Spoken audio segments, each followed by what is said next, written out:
আমি নরমালি এইভাবে ইন্ট্রো করি না, কিন্তু আমি এখন ঝুলছি একটা গুহার 100 ফুট নিচে, যেটা মাটির নিচে 5 কিলোমিটার জুড়ে বিস্তৃত আছে। আর আমরা এটা পছন্দ করি বা না করি, যখনই আমি আর আমার বন্ধুরা মাটি টাচ করলাম, আমরা অফিসিয়ালি এখানে আগামী 7টা দিন কাটাতে চলেছি। বাবারে, এটা আমার জীবনে করা সব থেকে ভয়ঙ্কর জিনিস। প্রথমত, আমাদের এখন এখান থেকে অনেকটা দূরে যেতে হবে। কেন? যদি ঝড় বৃষ্টি হয় তাহলে এই পুরো জায়গাটা জলে ভরে যেতে পারে, আর সমুদ্রের মতো ঢেউ এসে সবাইকে ভাসিয়ে নিয়ে যেতে পারে। সেই জন্য আমাদের আরো ভিতরে যেতে হবে একটা বেস ক্যাম্প বানানোর জন্য। ভাই এটা পুরো পাগলাম। এটা একটা অন্য জগৎ মনে হচ্ছে। এই কেভ এন্ট্রান্সটা হয়তো দেখতে সুন্দর, কিন্তু দেখে যা মনে হচ্ছে আসলে তা নয়। আর আমরা হয়তো জানি না যে আগামী 7টা দিন আমাদের জীবনের সব থেকে কঠিন সময় হতে চলেছে। সব থেকে বাজে ডিসিশন। ঠিক আছে, আর কিছুক্ষণের মধ্যেই অন্ধকার হতে চলেছে। ক্যাম্প না করলে আমরা বিপদে পড়বো। আমরা কোথায় যাচ্ছি সেটা কি বলবে? আমাদের ক্যাম্প সেটআপের জন্য একটা ফ্ল্যাট গ্রাউন্ড খুঁজতেই হবে। কেভের ভেতরে ঢোকার পরে আমরা এমন একটা জায়গা খুঁজে পেলাম যেটা অনেকটা উঁচুতে থাকায় আমরা জল থেকে সুরক্ষিত থাকতে পারবো। তার মানে এটা ক্যাম্পের জন্য পারফেক্ট। পারফেক্টটা একটু বেশি হয়ে গেল। মোটামুটি বলা যেতে পারে। ঠিক আছে, ক্যাম্পের জন্য মোটামুটি। প্রথম দিনের বাকিটা আমরা কাটিয়ে দিলাম আমাদের জিনিসপত্র আনতে। প্রত্যেকটা ব্যাগের ওজন প্রায় 80 পাউন্ড। আর যেমনটা তোমরা ফুটেজে দেখছো, আমরা এটা করতে 4 ঘন্টা লাগিয়ে দিলাম। এখান থেকে যাওয়া খুব কঠিন। তারপরে আমরা সবাই বেস ক্যাম্পে ফিরে গেলাম। ঠিক আছে, আমরা এখানে লাইট লাগিয়ে দিলাম। আমাদের সব জিনিসপত্র হোম বেসে চলে এসেছে। একটু ক্যামেরাটা ওদিকে দেখাবে? ওদিকটা কিন্তু ভয়ানক অন্ধকার, আর সবসময় এরকমই থাকবে। তাই আমরা ক্যাম্পিং গ্রাউন্ডের জন্য খুব বেশি কিছু করতে পারলাম না। কটা ফুটো করে দড়ি টাঙিয়ে দিলাম। এটা ধরো আর ওঠো দেখি।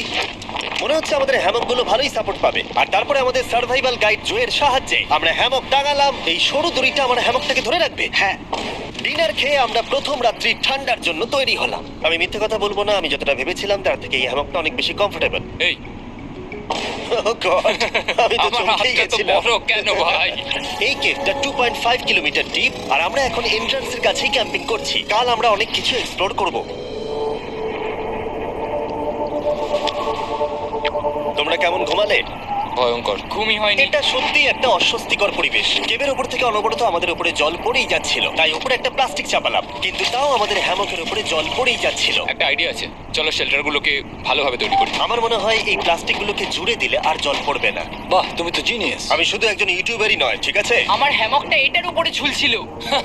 মানে দেখো, আমি আরেকটু হলে হ্যামক থেকে নেমে পড়ে যেতাম। আর আমরা সেই সময় এটা বুঝতেই পারিনি যে এই গর্তটা প্রায় 40 ফুট গভীর। তাই যখন আমি আর শন প্লাস্টিকগুলোকে জুড়ছিলাম, তখন ম্যাক আর কার্ল এই গর্তটা কতটা ভয়ঙ্কর সেটা দেখতে গেল। আমার হ্যামকটা দেখতে পাচ্ছো? ওখানে আমি ঘুমোচ্ছিলাম। এদিকটা দেখো। আর যেহেতু এই কেভে সব একই রকম দেখতে, তাই আমাদেরকে ফলো করা অনেকটাই কঠিন ছিল। এই ম্যাপে তোমরা আমাদের হোম বেস দেখতে পারবে, আর দেখতে পারবে ওরা ওখান থেকে কত দূরে হ্যাঁ, যাচ্ছে। এটা তো খুবই ভয়ঙ্কর। ভাই এটা পাগলামো। আর যখন ছেলেরা র্যান্ডমলি এক্সপ্লোর করছিল, তখন আমি আর শন ক্যাম্পে কাজ করছিলাম।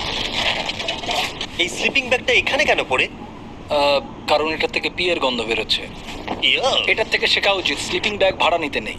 আমরা স্লিপিং ব্যাগ কেন ভাড়া আমি- নিয়েছি? কেন আমি আমরা জানি না। স্লিপিং ব্যাগগুলো কিনে আনতে পারলাম না? আর তারপরে আমরা এই দুটো প্লাস্টিককে জিপ টাই দিয়ে জুড়ে দিলাম। কিছু মনে করো না, এই তরিটার উপরে আমার জীবন বাজি আছে। আর তখন ওইদিকে ম্যাক আর গার্ল তখন ওই গর্তের মধ্যে। ও মাই গড, ম্যাক! আর শেষ পর্যন্ত ওরা একদম নিচে পৌঁছে গেল। এই, আমি তো ভাবলাম সবাই ক্যাম্প নিয়ে কাজ করবে। আমরা শুধু দেখাচ্ছিলাম জায়গাটা কতটা ভয়ঙ্কর। না বললেই হবে, তোমাদের স্কিল নেই। আচ্ছা ঠিক আছে। যদিও ওদের এবার ফিরে আসা উচিত ছিল, কিন্তু কাল আর ম্যাক এটা কতটা গভীর সেটা দেখানোর চেষ্টা করলো। ভাই এটা দেখতে দারুণ লাগছে। তুমি কি নদীটাকে পার করতে পারবে? কিন্তু ওরা এটা জানে না যে এই রিভারটা এই কেভের গোটাটাই জুড়ে আছে। তার মানে এর মধ্যেও আমাদের কিছুটা সময় কাটাতে হতেই পারে। ওই তো ওরা এসে গেছে। এসো। তোমরা রান্না করে রেখেছো তো? হ্যাঁ, রান্না করেছি। ঠিক বলেছ। একটা নতুন বাড়ি, ঠিক বলেছি তো? একদম। এখন আমাদের একটা ছাদ আছে। আর এটা তো দারুণ। জিমি রান্না বেশ ভালোই আর করেছে। আমরা আমাদের ফায়ার পিটটাকে এই সুন্দর জায়গাটাতে নিয়ে এসেছি। জায়গাটা কেমন? বেশ গরম। আরামদায়ক। এই পাথরগুলো গরমটাকে ধরে রাখবে এবং ওপর থেকে যে পি পড়ছে সেগুলোকে আটকে দেবে। ওটা পি নয়। তাহলে ওটাকে কি বলবো? যদি জানি না, হয়তো বৃষ্টির জল হবে বা না, এটা বৃষ্টি নয়, না, পাথর মানে ইয়ে তুমি- করছে। এই একটু উপরে দেখাও। তুমি মেঘ দেখতে পাচ্ছো? পাথর দেখা যাচ্ছে। এটা বৃষ্টি নয়, rock P. Rock P.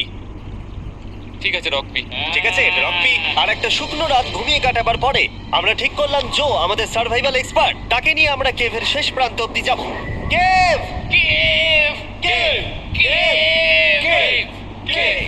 Cave! দেখা যাক আমরা কেভের কতটা গভীরে যেতে পারি। তোমরা কিন্তু মনে রাখবে আমরা সবেমাত্র কেভের এন্ট্রান্সের দিকেই আছি, আর আমাদের ইচ্ছা এই কেভের শেষ প্রান্ত অব্দি যাওয়া, অবশ্যই না মরে গিয়ে। ও মাই গড, এটা তো খুবই স্টিফ। আরে এটা তো সবে শুরু। আমরা কেভের আরো গভীরে এসেছি। তোমরা সবাই সাবধানে আসবে। এটা খুবই ছোট জায়গা, আমার মনে হয় না এখান থেকে আমি যেতে পারবো। কেভ এক্সপ্লোরের ইন্টারেস্টিং জিনিসটা হলো যা হোক করে আমাদের এই ছোট্ট ফাঁকগুলোর মধ্য দিয়ে এগিয়ে যেতে হবে। ও মাই গড, খুব ছোট জায়গা। তারপরেই খুব বড় একটা জায়গা আসবে, সেটা এতটাই বড় যে কিছু না দেখতে পাওয়ার জন্য এটা করতে হলো। ও মাই গড! এবার আমি সব দেখতে পাচ্ছি, এটা দুর্দান্ত। এটার তো অনেক আলো। ভাই জায়গাটা কতটা সুন্দর দেখো। বাপরে কি আলো, আমি তো তাকাতেই পারছি না। আমি তো অন্ধ হয়ে যাব মনে হচ্ছে। এ বাবা, এটা কি হলো? আমরা বোধহয় ঠিক মতো এটাকে ব্যবহার করতে জানতামই না। চলো এগিয়ে যাই। আর তাই আমরা এগোতে থাকলাম। এই যে এই জায়গাগুলো, এগুলো খুব ভালো ধরার এখানে? জায়গা। এগুলো ধরে এখান থেকে পা ঘুরিয়ে চলে আসতে পারবে। এইখানে কি? একদম পারফেক্ট। জো সব থেকে ভালো কেভ গাইড। এভাবে কেউ গাইড করতে পারবে না। ঠিক আছে, এইবার ব্যাপারটা ইন্টারেস্টিং হবে। কি? এটা কি? এখান থেকে আমাদের ওয়েট শুট পরে সাঁতার কেটে যেতে হবে। গতকাল ম্যাক আর কার্ল এটা নিয়ে মজা করছিল, কিন্তু এই কেভে আমাদের পরের অ্যাডভেঞ্চারটা ছিল একটা প্রায় জমে যাওয়া নদীর মধ্যে। ও মাই গড, এটা তো পাগলামি! তার মানে আমাদের ওয়েট শুট পড়তেই হবে যাতে আমাদের হাইপোথার্মিয়া না হয়। আমরা এটা কেন করছি? এই এক্সপেরিয়েন্সটা তো জীবনে একবারই হবে। এটা করলে হয়তো আর নাও বেঁচে থাকতে পারি। আমাদের এই কেভের শেষে পৌঁছতে হলে আমাদের এই নদীর মধ্য দিয়ে, এই ছোট্ট ফাঁকগুলোর মধ্য দিয়ে সাবধানে ধীরে ধীরে এগিয়ে যেতে হবে। আস্তে আস্তে নামো, স্রোতের কারণে পা পেছনে টানতে পারে। ঠিক আছে, আমি তাহলে নামছি। তুমি ওই দেয়ালগুলো ধরে ধরে এগোতে থাকো আস্তে এটা তো আস্তে। খুব ঠান্ডা। তুমি পারবে জিমি। জানি না এখানে ঢুকতে পারবো কি না। জিমি, এবার তুমি জল থেকে উঠে দাঁড়িয়ে পড়ো। এটা সত্যি একটা পাগলামি। এখানে কি ঠান্ডা! যখন তোমরা খুব ঠান্ডা জলের মধ্যে থাকবে তখন একটা পাথরকে ধরে এগিয়ে চলা খুব কঠিন হবে। ও মাই গড, এটা সত্যি পাগলামি। ম্যাক, গার্ড, চলে এসো। আমার ভয় লাগছে। চলো চলো, পারবে। এগোতে থাকো, পেছন দিকে তাকিও না। একবার দেখো আমরা কি করছি। কিন্তু এই বাধাগুলো এতটা কঠিন ছিল না সামনে যা আসতে চলেছিল তার তুলনায়। আমরা পেরেছি।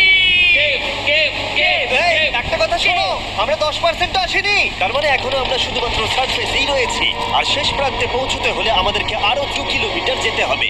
যেরকম তোমরা দেখতে পাচ্ছ এখানে 24/7 বৃষ্টি হয়, তাই আমি একটা আড্ডা মারার জায়গা তৈরি করেছি যেখানে আমরা কেউ ভিজবো না। আমি ভাবছি আমি যদি এটা না বানাতাম তাহলে কি হতো। আমি নিশ্চিত যে ওদের একটা ভেজা পাথরের উপর শুতে হতো। আমাদের ক্রমাগত এগিয়ে যেতে হবে এবং শরীরটাকে ভিজে রাখতে হবে। ঠিক আছে। নইলে আমাদের শরীরের তাপমাত্রা কমে যাবে। এটা কঠিন কেন? সব থেকে বাজে ব্যাপার হলো আমরা যতটাই দিকে এগোবো ততটাই আমাদের পিছন দিকে ক্যাম্পে ফিরতে হবে। আমাদের পরের বাধাটা হয়তো জলের মধ্যে নয়, কিন্তু তার মানে এটা নয় যে সেটা সহজ হবে। আরে এটা কি মাকড়সার জাল? কিন্তু আমি মাকড়সা দেখতে পাচ্ছি না তার কেন? মানে ওটা আমাদের উপরে আছে। আরে তোমার গায়ে, তোমার গায়ে। আমার বন্ধুরা বলতে বাজে, এই গেমটা মিস্টার বিস ভিডিওর মতো, যত এগোবে ততই কঠিন হবে। সত্যি কথা বলতে যদি আমাদের সাথে জো না থাকতো আমরা মরেই যেতাম। আর 3 ঘন্টা পরে জো আমাদের জন্য একটা বাজে খবর নিয়ে এলো। জল অনেকটা বেড়ে গেছে আর আমরা অনেকটা সময় লাগিয়ে ফেলেছি, তাই আজকে আমাদের আবার ক্যাম্পে ফিরে যেতে হবে। আমি মানবো না। তুমি সেফটি এক্সপার্টের কথা অমান্য করতে পারো না। আমি এটা মানবো না। সত্যি কথা বলতে আমাদেরকে ফিরতেই হতো, কারণ এর আগে আমরা শুট করতে অনেকটাই সময় নষ্ট করে দিয়েছি। তারপর ফ্লেয়ার নিয়ে খেলেছি, তাই আমরা ফিরে যাচ্ছি আর এই মিশনটা আমরা পরের দিন আবার শুরু করব। শন, আমরা এসে গেছি।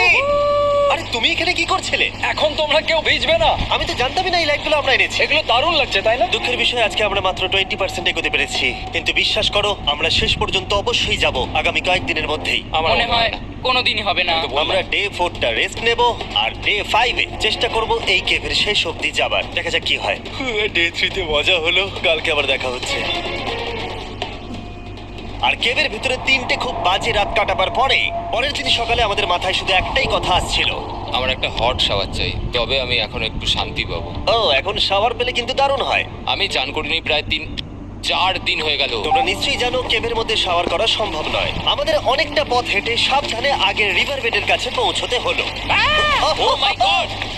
আমি আমার ব্রেনকে ফিল করতে পারছি। আমি এভাবে ব্রেনকে ফিল আমার করিনি। কপালটা জমে গেল পুরো। চলো ড্রোন দিয়ে মাথার চুলগুলো শুকিয়ে নি। এদিকে এসো ড্রোন। ও দাঁড়াও দাঁড়াও দাঁড়াও, এটা কিন্তু কাজ করছে। হ্যাঁ, দারুণ কাজ করছে। ড্রোন থাকতে হেয়ার ড্রায়ারের কি দরকার? আর চুল শুকানোর পর আমরা জোয়ের সাথে জার্নির প্ল্যান করতে বসলাম। এটা কি জো? এটাই কেভের ম্যাপ। আগেরবার আমাদের থামতে হয়েছিল কারণ জল খুব জোরে বইছিল। এখন বৃষ্টি কম হচ্ছে, তাই কালকে আমরা নিশ্চয়ই এই কেভের শেষে পৌঁছে যাব। এটা ভয়ঙ্কর হতে চলেছে। প্রথমে আমাদের কালকে যেখান দিয়ে গেলাম সেখান দিয়ে আগে যেতে হবে। জলের মধ্যে ঝাঁপ দিতে হবে এবং পাথর দেখে হাঁটতে হবে। এগুলো সবকটা আমরা যদি পার করতে পারি তাহলে আমরা গ্লো ওয়ার্ম চেম্বারে পৌঁছে যাব। কেমন দেখতে তুমি সেটা বলো না, আমি তোমাদেরকে সারপ্রাইজ দিতে চাই। আমার মনে হয় আমরা পারবো। ওইসব বাদ দাও, আমরা ঠিক কালকে পৌঁছে যাবো। কালকের প্ল্যান আমরা চক আউট করে নিয়েছি। আমরা রেস্ট করছি আর ফেস্টিভ্যাল স্মোর্টস খাচ্ছি আমাদের এনার্জি রিগেন করতে। সবাইকে চিয়ার্স। জো এই প্রথমবার ফেস্টিভ্যাল স্মোর্টস খাচ্ছে। জো সত্যি কথা বলবে। এটা দারুণ, তাহলে ভালো লাগলো? এটা দারুণ লেগেছে। আমরা এই চকলেটটা আগে কেন বের করিনি? এটা এমনি চকলেটের থেকে 10 গুণ ভালো খেতে। সত্যি কথা বলতে তোমরা যদি ফেস্টিভ্যালের সাথে স্মোর্টস ট্রাই না করে থাকো তাহলে তোমরা মিস করছো। কালকে আমরা পুরো কেভটা এক্সপ্লোর করব, দেখা হচ্ছে। তাই আমরা ভালো করে ঘুমানোর চেষ্টা করলাম আর কালকের প্রিপারেশন নিলাম কেভের শেষে যাওয়ার জন্য। আমরা আমাদের জীবনের সবথেকে ডেঞ্জারাস জার্নি করতে চলেছি। ডে 3 এর অভিজ্ঞতা মাথায় রেখে আমরা কম শুট করেছি যাতে আমরা সামনের দিকে তাড়াতাড়ি এগোতে পারি। উহ, জলটা খুব ঠান্ডা। হ্যাঁ, আগের দিনের মতোই খুব ভালো। এই তো আর যাতে আমরা সবাই বেঁচে ফিরতে পারি তাই জো ছাড়াও আর একজন সার্ভাইভাল এক্সপার্টকে আমরা নিয়ে এসেছিলাম। এখানে আমরা ডে 3 তে আটকে গেছিলাম। এখন আমরা কি করব? এবারে আমরা অনেক তাড়াতাড়ি এসেছি। আমাদের পিছনে ঘন অন্ধকার। কোথায় যাব? এই রাস্তাটা অনেক সরু এবং হ্যাঁ। স্রোত প্রচুর বেশি, তাই আমরা দেয়ালগুলো ধরে ধরে আস্তে আস্তে এগোবো। এই যে এইভাবে। Oh হ্যাঁ, God! এই রকটায় জাম্প করো। কয়েকটা ভালো পাথর আছে যেগুলোকে তুমি ধরে এগোতে পারবে। আরে এখানটা তো অনেক অন্ধকার। আমি আর পা পাচ্ছি না, আমি এখন মাটিতে আর পাই পাচ্ছি না। যেহেতু আমরা মাটিতে পা পাচ্ছিলাম না তার মানে যদি আমরা পাথর ছেড়ে দিই তাহলে এই জলের স্রোত আমাদেরকে ভাসিয়ে নিয়ে যেতে পারে। জো আমরা কি করব? আমি এটা ধরে এসেছি, তুমি এটা ঠিক ধরো। আছে, আমি তো দেখতেও পাচ্ছি না কোথায় যাচ্ছি। জো স্রোত আমাকে ভাসিয়ে নিয়ে চলে যাচ্ছে। আমি করবো কি করে? পারবে পারবে, শুধু মুখটা এখান থেকে ঢুকিয়ে দাও, আমি হেল্প করছি। এখানে আমি ঢুকবো? হ্যাঁ, এই গর্তের মধ্যে। এই তো খুব ভালো। এটা আমার জীবনের সব থেকে বিপজ্জনক অ্যাডভেঞ্চার। আমরা এখন কেভের অনেক গভীরে চলে এসেছি আর এবার আমাদের সামনে প্রথম বড় বাধা।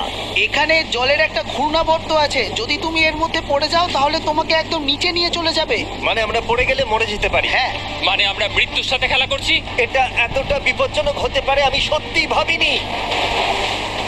খুব ভালো। এই তো, তাহলে কি আমার পা এখানে হ্যাঁ, রাখবো? রাখো রাখো। ঠিক আছে, এই তো আমি পেরেছি। Yeah! এটা আমার ভাবনার থেকেও বেশি কঠিন ছিল। এই নদীটা কতটা শক্তিশালী এই গোটা কেভটাকে তৈরি করেছে। কিন্তু মজার ব্যাপার হলো আমরা পাথরের মতো শক্তিশালী নই। আমি শুধুমাত্র মানুষের মতোই শক্তিশালী। সৌভাগ্যবশত কাল এই অ্যাডভেঞ্চারে লিড করেনি, তার বদলে আমরা একজন অ্যাভেঞ্জার জোকে পেয়েছি। ও কতটা এক্সপার্ট তার প্রমাণ হিসেবে বলতে পারি। সে লিটারালি কতটা ওপর থেকে আমাদেরকে নদীতে ঝাঁপ দিয়ে দেখালো। ও মাই গড, এটা পাগলামি। কে বললো এটা পাগলামি? এটা তো আমার কাছে খুবই সহজ। আমি এটা করব। তুমি কোনোভাবেই এটা করতে পারবে না। আরে কি বলছো নাকি তুমি? আমি এক্ষুনি করতে চাই। চলো যাচ্ছি Joe. Godspeed back. Jimmy আমার সাথে যা যা করেছে তার কাছে এটা তো কিছুই নয়। 3, 2, 1।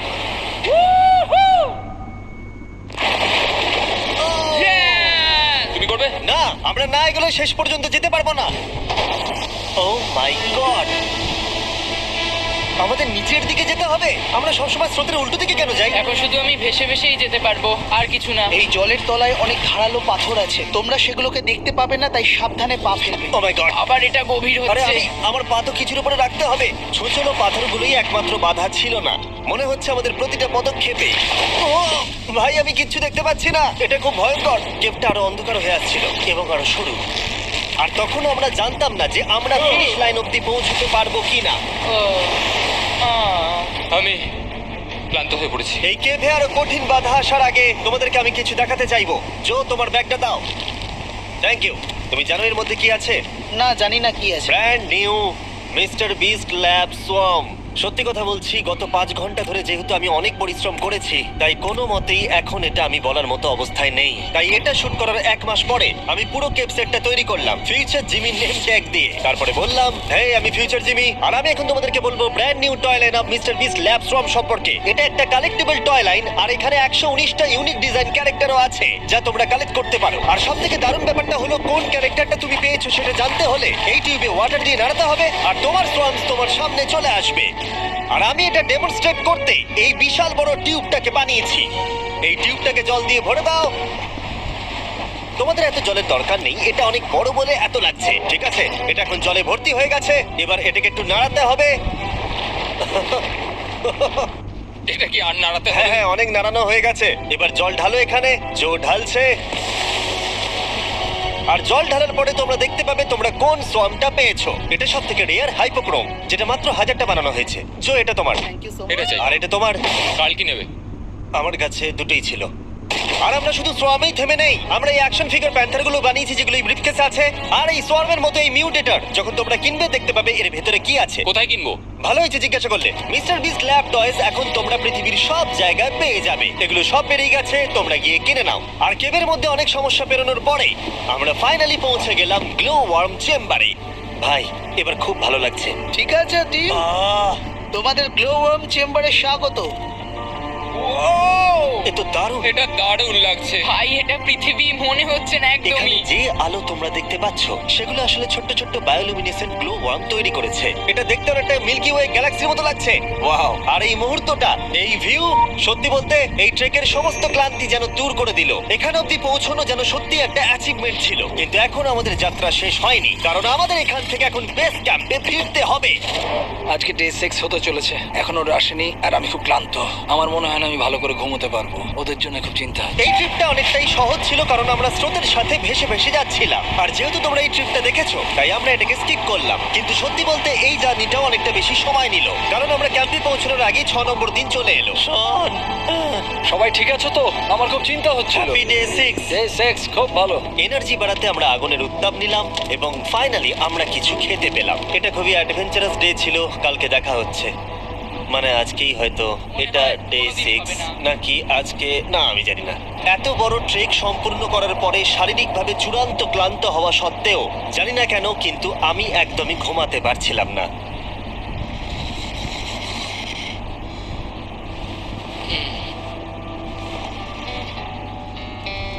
আমি 7 দিন সলিটারি কনফাইনমেন্টে কাটিয়েছি, কবরে কাটিয়েছি, 7 দিন রাফটে থেকেছি। কিন্তু সত্যি কথা বলতে এটা সবার থেকে বেশি কঠিন ছিল, কারণ সব সময় ভিজে, ঠান্ডা, প্রত্যেক মুহূর্তে এই পাথরগুলো শরীরে ব্যথা দিচ্ছে। বেশিরভাগ সময়টাই এই কেপটা দুঃস্বপ্নের মতো ছিল। কিন্তু তোমার আর আমার মধ্যে জিমি! ইয়ো! গার্ড, আমাকে দেখতে পাচ্ছ? এটা পৃথিবীর সবথেকে উজ্জ্বল টর্চ। মজার মুহূর্ত অনেক ছিল। মাটির নিচে 300 ফুট গভীরে অভিযান চালানো থেকে আমাদের সবাই মিলে হ্যামক নিয়ে হাসাহাসি করা সবকিছুই অভিযানের অংশ ছিল। যেহেতু আমাদের সঙ্গ দারুণ, চলো তিমির মতো আওয়াজ করো। তাই এই ভিজে, ঠান্ডা, পাথুরে অদ্ভুত কেভের ট্রিপটা বদলে গেল আমাদের জীবনের সব থেকে সুন্দর মুহূর্তে।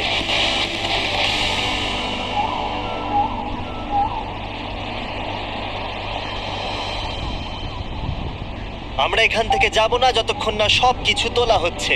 আর আমি সবকিছু বলেছি মানে সবকিছুই। চলো এবার বেরোনো যাক। আর যখন আমরা মাউথ কেভে আবার ফিরে এলাম, ভাই ওপরটা দেখতে দারুণ লাগছে। তখন জয়ের জন্য একটা সারপ্রাইজ ছিল। বেরোনোর আগে জো, আমরা তোমার কাছে কৃতজ্ঞ। তাই এই নাও $50,000 নিউজিল্যান্ড ডলার, 10,000 করে প্রত্যেক জনের প্রাণ বাঁচানোর জন্য। Oh my God, thank you so much Jimmy. Thank you Joe. Love you, Joel! এবার আমাদের সব কাজ হয়ে গেছে, চলো বেরোনো যাক। 7টা দিন পরে আমরা ফাইনালি এখান থেকে বেরোচ্ছি।